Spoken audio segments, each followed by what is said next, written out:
Welcome to a deep dive into the making of the Doors' iconic debut album. Join us as we uncover the behind-the-scenes stories that brought this classic record to life.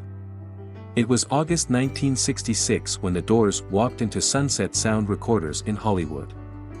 The band was about to embark on a journey that would forever change rock music. Producer Paul A. Rothchild, known for his meticulous approach, was at the helm.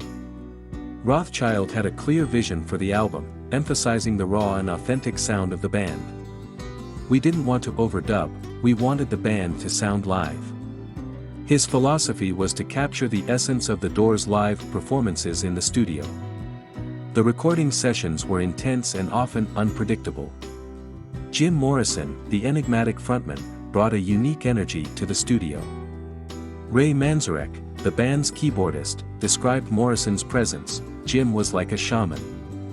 He could channel something primal and powerful. You never knew what would happen when he started singing. One of the standout tracks from the album, Break On Through to the Other Side, was the first song recorded. The band wanted to make a statement with this track. It was their anthem, their declaration of intent. John Densmore, the drummer, recalled the intensity of recording this song. We played it over and over, trying to get the right feel. It was exhausting but exhilarating. Morrison's lyrics were often cryptic and poetic. He drew inspiration from literature, philosophy, and his own tumultuous life. Songs like The End reflected his darker, introspective side. Jim was constantly writing. He had this little notebook filled with poems and ideas. The End started as a simple goodbye song and evolved into this epic, almost Oedipal journey. Light My Fire became one of the band's biggest hits, but it almost didn't happen. The song, written primarily by Robby Krieger, was initially 7 minutes long. The band faced pressure from their record label to shorten it for radio play. Rothchild insisted on recording the full version first. We fought hard to keep the song as it was. It was a battle between artistic integrity and commercial demands. Arranging the songs required collaboration and compromise. Ray Manzarek's classical training influenced the intricate keyboard parts, while Densmore's jazz background added complexity to the rhythms. We had this incredible synergy.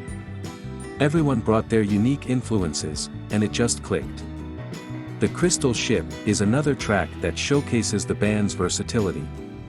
The song's ethereal quality was a stark contrast to the raw energy of Break On Through. Morrison's haunting vocals, combined with Manzarek's hypnotic keyboard, created a mesmerizing soundscape. It was one of those magical moments. Everything just fell into place perfectly. Listening to the playback was a critical part of the process. Rothchild was known for his rigorous standards. He would often make the band redo takes until they achieved the perfect sound. Paul pushed us to our limits, but it was worth it. He brought out the best in us. Morrison's vocal recordings were particularly challenging. His performances were unpredictable, varying from take to take. Rothchild described it as capturing lightning in a bottle. Jim was an artist in every sense. He poured his soul into every note. There were times when he'd go off on these wild tangents, and we'd just let the tape roll. After months of intense recording sessions, the album was finally complete. Released in January 1967, the Doors' debut album was a revolutionary piece of work. It broke new ground with its fusion of rock, blues, and psychedelia. The album was an immediate success, reaching number 2 on the Billboard charts. It resonated with a generation seeking something new, something authentic. We were blown away by the response. We knew we had something special, but we didn't expect it to become such a phenomenon. The success of the album catapulted the Doors to stardom. Their live performances became legendary, with Morrison's charismatic presence captivating audiences. Every show was an experience. We fed off the energy of the crowd, and they fed off us.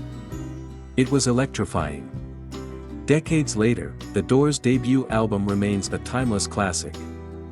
Its influence can still be felt in modern music. The stories behind its creation reveal the passion, dedication, and sheer talent of a band that was ahead of its time. Thank you for joining us on this journey through the making of the Doors' classic album. Stay tuned for more behind-the-scenes stories from the legends of rock. Don't forget to like, share, and subscribe for more content.